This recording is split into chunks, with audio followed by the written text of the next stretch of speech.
Fred Barker in a Kansas prison. They got out around the same time. Alvin Karpis took Fred as his partner. They started pulling that time crime. When Fred and his brothers, he formed a gang, they commenced to robbing banks instead. If you got in the way of these natural-born killers, they would sure enough leave you dead. Creepy Karpis was what they called him, had a look that would leave you cold. He was a public enemy, number one, and the only number one to grow old.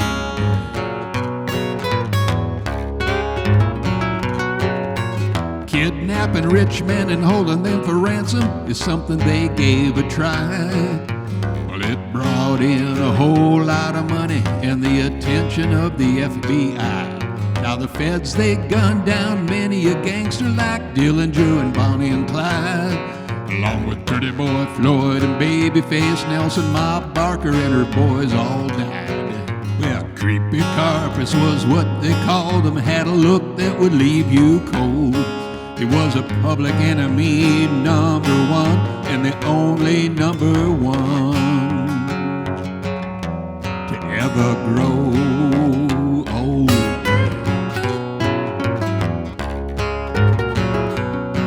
Now Alvin, he kept on pulling stick-ups. In Ohio, he held up a train, escaped the FBI in a shootout. It drove the poor feds insane.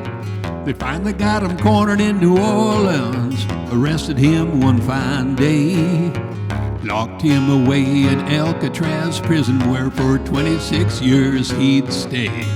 Creepy Karpis was what they called him, had a look that would leave you cold. He was a public enemy, number one, and the only number one to grow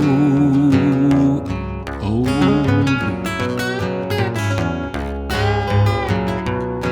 Now you might think this is the end of his story, but in '69 they let him go. He wrote a book about his time as a gangster. Now there's something else you ought to know. Well, he didn't die in a hail of bullets like so many of his friends were killed. He passed away in his own bed from mixing alcohol with too many pills. Creepy Karpis was what they called him. He had a look that would leave you cold. He was a public enemy, number one, and the only number one to ever grow